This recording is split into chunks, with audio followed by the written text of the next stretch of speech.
नमस्कार दोस्तों, डीजी सेवा चैनल पे एक बार फिर से आपका हार्दिक स्वागत है। जैसा कि हमने हाल में ही एमपी की न्यू वैकेंसी CMYPD यानी कि CM young professional for development पर एक वीडियो बनाया है।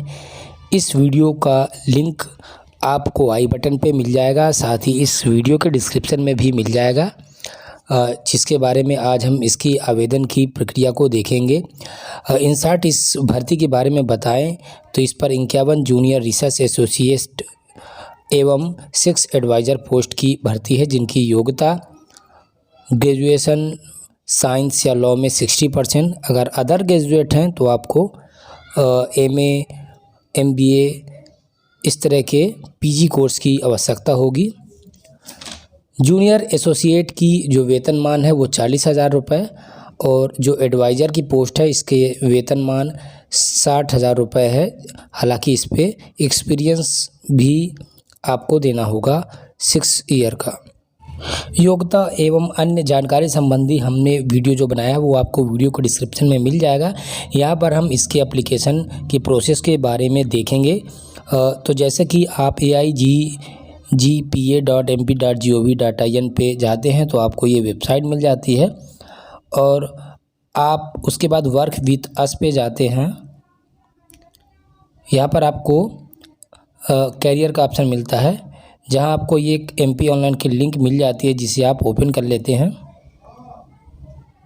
इन लिंक को भी मैं वीडियो के डिस्क्रिप्शन में दे दूँगा, जहाँ से आप आसानी से एक्सेस कर पाएंगे। ये आवेदन आप सितंबर 2021 के 13 तारीख तक भर सकते हैं। यहाँ क्लिक करने पे आप एक नई वेब पोर्टल पे चले जाते हैं। यहाँ आपको सबसे पहले रजिस्ट्रेशन करना होगा ताकि आप यूज़र नेम और पासवर्ड मिल जाए। उसके बाद ही आप इस आवेदन को फिल कर पाएंगे और बाकी की प्रोसेस कर पाएंगे। तो इस पद पे आवेदन करने के लिए सबसे पहले आपको अपनी प्रोफाइल बनानी होगी। आपको लॉगिन बटन के ठीक नीचे नॉट रजिस्टर्ड क्रिएट अकाउंट लिखा हुआ होगा, उस पर आपको क्लिक करना है। तो आपको कुछ इस तरह से फॉर्म ओपन हो जाएगा, जिसमें आपको कुछ बेसिक डिटेल डाल के अपना यूज़र ID और पासवर्ड क्रिएट करना है। तो इस तरह से आपको ये फर्स्ट बॉक्स है, इस पर एप्लीकेंट का फर्स्ट नेम लिखना है। इस सेकंड बॉक्स पे आपको अपना सरनेम या लास्ट नेम लिखना है। थर्ड जो बॉक्स है फादर्स नेम, यहाँ आपको फादर्स नेम, यहाँ आपको मदर्स नेम डालना है। यहाँ पर आपको डेट ऑफ बर्थ जैसे कि आपकी 10th की मार्कशीट में है, और उसके बाद आपको अपना जेंडर मेल या फीमेल जो भी है सेलेक्ट करना है। अगर आप किसी कैटेगरी से बिलोंग करते हैं तो आपको यहाँ पर सेलेक्ट करना होगा। उसके बाद आपको अपना मोबाइल नंबर इंटर करना होगा और यहाँ अपनी ईमेल ID डालनी होगी। फिर यहाँ पर आइडेंटिटी कार्ड वाले ऑप्शन में से ड्रॉप डाउन में आपको कोई एक ID प्रूफ, जो भी डॉक्यूमेंट आपके पास अवेलेबल है उसे सेलेक्ट करना है और उसका जो कार्ड नंबर है वो आपको फिल करना है। आप पैन कार्ड, ड्राइविंग लाइसेंस जो भी आप चूज़ करेंगे उसे आपको फिल करना होगा, उसके कार्ड नंबर को। फिर अंत में यहाँ पर आपको अपना यूज़र नेम क्रिएट करना होगा और उसका पासवर्ड इंटर करना होगा। पासवर्ड बनाते समय आपको ध्यान रखना है कि ये 8 डिजिट से कम ना हो और 1 अपर केस 1 लोअर केस, एक कुछ डिजिट भी होने चाहिए और 1 एटलीस्ट सिंबलिक कैरेक्टर भी आपके पासवर्ड में होना चाहिए। उसके बाद आपको कैप्चा इंटर करके सबमिट बटन पे क्लिक करना है। जैसे कि हमने अपनी यहाँ पर डिटेल फिल कर दी है, अब मैं कैप्चा इंटर करने के बाद सबमिट बटन पे क्लिक करूँगा।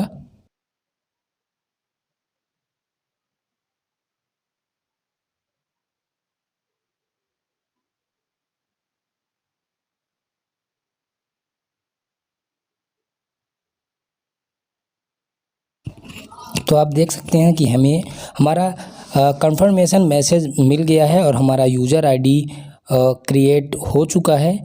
अब इस पे आवेदन करने के लिए हमें यहाँ पर यूज़र नेम और पासवर्ड को इंटर करके लॉगिन करना होगा, जहाँ पर हमें अपनी प्रोफाइल को क्रिएट करना होगा। तो चलिए हम अपने यूज़र ID और पासवर्ड को इंटर करके इस पे लॉगिन हो जाते हैं। हमने यूज़र ID और पासवर्ड डाल दिया है और कैप्चा इंटर करने के बाद लॉगिन बटन पे क्लिक किया है। तो आपको कुछ इस तरह से डैशबोर्ड देखने को मिल जाएगा। पर आपको कुछ लिंक्स मिल जाती है। फर्स्ट प्रोफाइल सेक्शन में आप अपनी प्रोफाइल को एडिट कर सकते हैं। उसके बाद आपको जो सेकंड लिंक है उसमें आपका कोई रनिंग एप्लीकेशन फॉर्म है जिसमें आपको अप्लाई करना होगा प्रोफाइल बनाने के बाद, तो वो आप देख सकते हैं। अगर आपने एप्लीकेशन को अप्लाई कर दिया है या रिसिप्ट देखना चाहते हैं पेमेंट के बाद, तो आपको इस थर्ड लिंक से देख सकते हैं। उसके बाद अगर आप अपने ईमेल पे स्टेप्स के जो है अलर्ट मैसेज चाहते हैं तो आपको यहाँ पर से अप्लाई करना होगा। हालांकि इसके लिए आपको 20 रुपये चार्ज पे करना होगा और इस लास्ट ऑप्शन यानी चेंज पासवर्ड में से आप आपका जो पहला बनाया हुआ पासवर्ड है उसे आप चेंज कर सकते हैं। किसी भी पद पे अप्लाई करने के लिए सबसे पहले आपको प्रोफाइल सेक्शन में जाके आपको अपनी प्रोफाइल को कंप्लीट करना होगा। ड्यूरिंग रजिस्ट्रेशन आपने जो भी डिटेल भरी थी वो ऑलरेडी फिल होगी। उसके बाद आपको यहाँ पर मैरिटल स्टेटस फिल करना होगा। अगर आप मैरिड हैं तो आपको उसकी डिटेल यहाँ पर फिल करनी होगी। किसी प्रकार की दिव्यांगता है तो आपको यस करके उस किस प्रकार की दिव्यांगता है उस पर आपको सेलेक्ट करना होगा। अदरवाइज़ आप नो पे क्लिक करके आगे बढ़ जाएंगे। यहाँ पर सीपीसीटी की डिटेल जो कंप्यूटर प्रोफिशिएंसी सर्टिफिकेट होता है उसकी डिटेल आपको फिल करनी होगी। अगर आपने ये एग्ज़ाम क्वालिफाई किया है तो किस लैंग्वेज में आपने किया है, हिंदी या इंग्लिश या दोनों। आपका पासिंग ईयर आपको यहाँ फिल करना होगा। हिंदी के लिए जो वर्ड पर मिनट है और इंग्लिश के लिए वर्ड पर मिनट है उस पर आपने क्वालिफाई किया है या डिसक्वालीफाई है उसकी डिटेल आपको फिल करनी होगी। और आपके पास अगर सीपीसीटी का सर्टिफिकेट है तो उसे भी अप्लाई करना होगा। अगर नहीं है तो नो पे क्लिक करके आप नेक्स्ट पे चले जाएंगे। यहाँ पर आपको अपनी कॉन्टैक्ट डिटेल फिल करनी होगी। आपका मोबाइल नंबर और ईमेल आईडी ऑलरेडी यहाँ फिल होगा।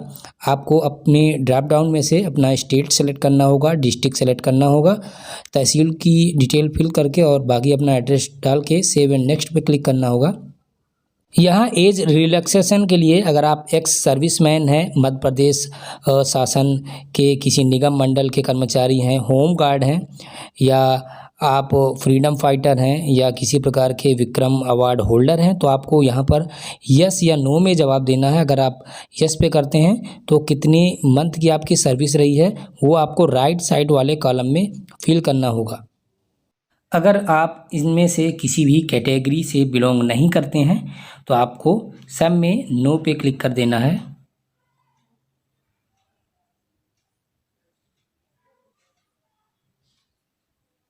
फ्रीडम फाइटर के लिए यहाँ हमने नो पे क्लिक कर दिया। यहाँ पर are you Vikram awardee winner, तो हमने नो पे क्लिक कर दिया।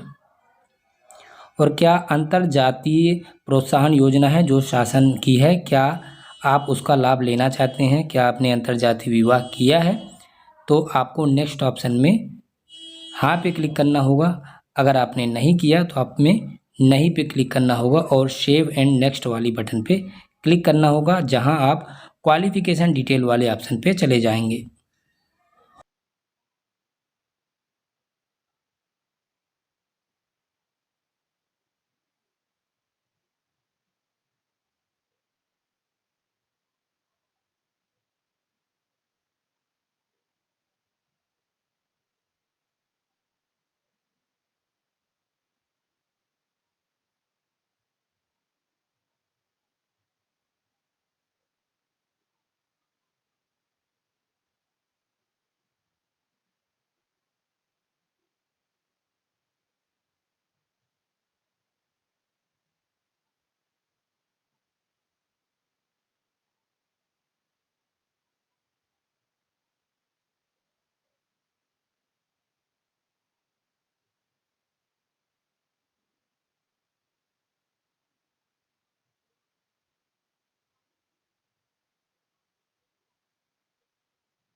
अब हम यहाँ पर क्वालिफ़िकेशन वाले सेक्शन पे आ गए हैं। यहाँ हमें सबसे पहले अपना कोर्स सेलेक्ट करना होगा 10th से लेके। सबसे पहले हमें अपनी 10th की डिटेल को फिल करना होगा। उसके बाद हमें 12th की, जैसे हमने इंटरमीडिएट सेलेक्ट किया है उस सब्जेक्ट का किस सब्जेक्ट से हमने 10th किया है वो सेलेक्ट करना होगा।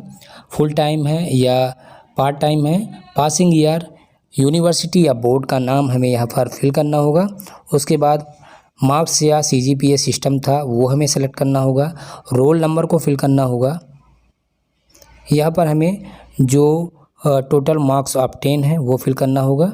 उसके बाद हमें टोटल मार्क्स और परसेंटेज पे क्लिक करना होगा और उसे फिल करना होगा। अगर हम किसी कोर्स पे अभी परस्यूइंग है, यानी वो कोर्स हमारा अभी कंप्लीट नहीं हुआ है, तो हम परस्यूइंग डिग्री पे क्लिक करेंगे। अदरवाइज़ हमें इस तरह से ऐड पे क्लिक करना है। तो हमारी ये क्वालिफ़िकेशन ऐड हो गई है। जैसे कि हमने 10th और 12th को ऐड कर लिया है। इसके बाद आपको ग्रेजुएशन की डिटेल और अपनी PG की डिटेल भी फिल करनी होगी। सारी एजुकेशनल डिटेल फिल करने के बाद हम नेक्स्ट बटन पे क्लिक करेंगे। उसके बाद यहाँ पर हमें एक्सपीरियंस अगर होल्डर हैं हम, तो हमें अपनी एक्सपीरियंस की पूरी डिटेल फिल करनी होगी। किस संस्था से आप अनुभव आपने प्राप्त किया है, पब्लिक है या प्राइवेट है, उनका पूरा नाम, आपने लास्ट ड्रॉन सैलरी कितनी आपने रिसीव की है और स्टार्टिंग या एंड डेट। अदरवाइज़ अगर आप अब तक काम कर रहे हैं तो टिल नाउ पे क्लिक करेंगे। और अदर संस्था का आपके पास है तो आप ऐड एक्सपीरियंस पे करके ऐड कर सकते हैं। उसके बाद नेक्स्ट बटन पे जाएंगे। यहाँ पर आपको अपनी फ़ोटोग्राफ और सिग्नेचर को अपलोड करना होगा। आपको ध्यान देना है कि दोनों 80 KB से कम के होने चाहिए। तो जैसे कि हमने यहाँ पर से फ़ोटो को चूज़ किया है,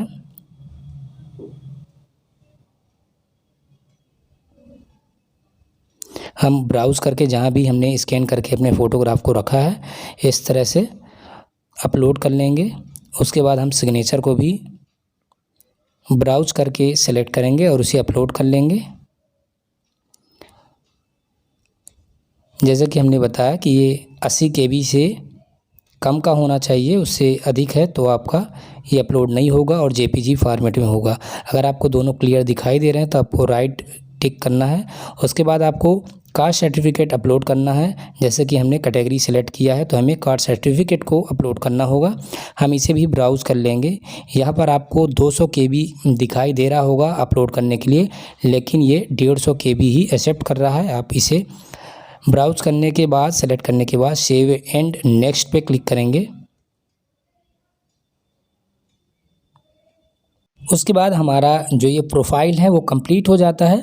हम डाउन की ओर स्क्रॉल करके अपनी इस प्रोफाइल को प्रिंट भी कर सकते हैं। प्रोफाइल कंप्लीट हो चुकी है। वापस से इस पेज पे आएंगे, होम पेज पे। यहाँ आपको रनिंग एप्लीकेशन पे क्लिक करना है और आपको जो भी लाइव वैकेंसीज़ हैं यहाँ पर आपको दिखेगी। आप अप्लाई बटन पे क्लिक करके उस वैकेंसीज़ के पेज पे चले जाएंगे। तो जैसे कि रिसर्च एसोसिएट एंड एडवाइज़र की वैकेंसी के लिए हमें अप्लाई करना है, तो यहाँ पर हम अप्लाई वाले बटन पे क्लिक करेंगे। हमारी जो प्रोफाइल है हमने क्रिएट की है ऑलरेडी, आपको दिख जाएगी। आपको डाउन की ओर स्क्रॉल करना है और नेक्स्ट बटन पे क्लिक करना है। यहाँ पर आपको उस पद से संबंधित जानकारी दी है कि क्या क्वालिफ़िकेशन होनी चाहिए। रिसर्च एसोसिएट के लिए जो ऊपर वाला है 80,001 और एडवाइज़र के लिए 80,002 वाला है।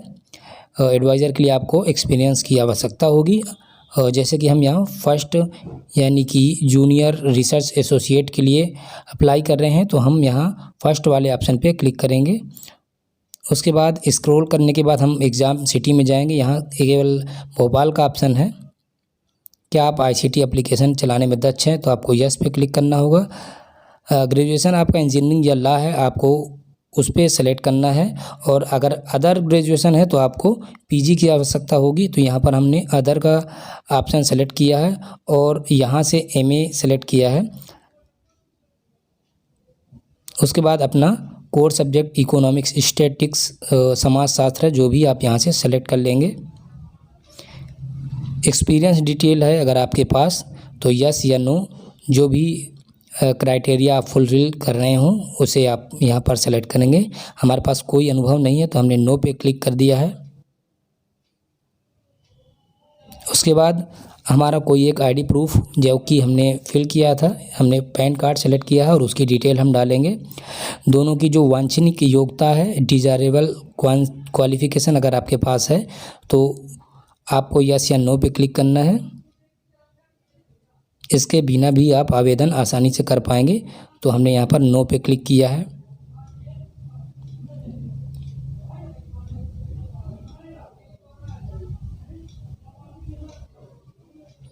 इसके बाद आपको अपनी क्वालिफ़िकेशन जो भी डिटेल आपने फिल की है उसके सारे मार्कशीट को अपलोड करना होगा। यहाँ पर हमें 10th और उसके बाद 12th की मार्कशीट, जो यूजी की डिग्री है और यूजी की फ़ाइनल मार्कशीट, इसी तरह आपको पीजी की डिग्री और पीजी की मार्कशीट भी अपलोड करनी होगी।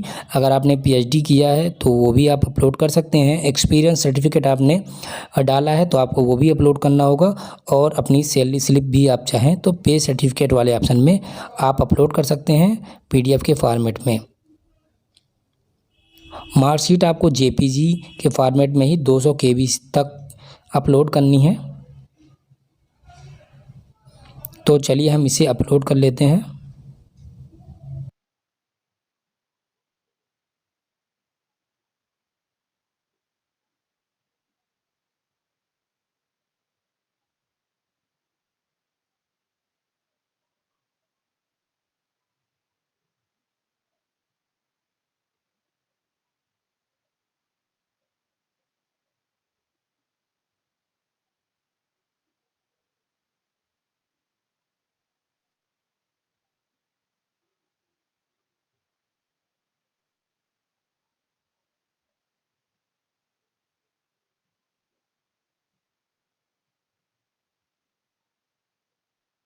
इस तरह से हम बारी बारी से सारी अपने एजुकेशन क्वालिफ़िकेशन के सर्टिफिकेट अपलोड करेंगे और उसके बाद इस सबमिट बटन पे क्लिक करेंगे। इस सबमिट बटन पे क्लिक करने के बाद ही हमारा आवेदन सबमिट हो जाता है और हमें एक एप्लीकेशन नंबर मिल जाता है और भुगतान नहीं का ऑप्शन आपको दिखाई देगा। इसके बाद आपको इसका पेमेंट करना होगा। आप देख सकते हैं इस तरह से हमारा आवेदन सबमिट हो चुका है। हम डाउन की ओर स्क्रॉल करेंगे, यहाँ हमें इस एग्ज़ाम से रिलेटेड इसका एप्लीकेशन नंबर और उसका जो फ़ीस है हमें पे करनी है, जो जीएसटी सहित 200 रुपये पे करना होगा, तो आप देख सकेंगे। डाउन की ओर स्क्रॉल करेंगे अगेन तो आपको पेमेंट का ऑप्शन मिल जाएगा। पेमेंट नाउ पे हम क्लिक करेंगे।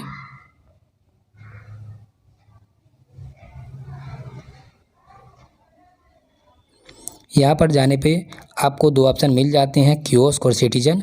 अगर आपके पास एमपी ऑनलाइन है या आप एमपी ऑनलाइन के कियोस्क के माध्यम से पेमेंट करना चाहते हैं तो यहाँ यूज़र आईडी और पासवर्ड डाल के पेमेंट करना होगा। अदरवाइज़ सिटीजन ऑप्शन का आप सेलेक्ट करेंगे और सबमिट बटन पे क्लिक करेंगे तो यहाँ पर आपको मल्टीपल ऑप्शन यानी कि net banking, debit card, credit card, IMPS, UPS, UPI या वॉलेट का यूज करके आप पेमेंट कर सकते हैं। तो इस तरह से आप इस भर्ती के लिए आसानी से आवेदन कर सकते हैं। आशा करता हूँ ये वीडियो आपको पसंद आया होगा। तो वीडियो को लाइक और चैनल को सब्सक्राइब अवश्य कर लें ताकि हमारे आगे आने वाले वीडियो का अपडेट आपको आसानी से मिलेगा। मैं फिर मिलता हूँ किसी नए टॉपिक के साथ। आपका दिन शुभ रहे। धन्यवाद।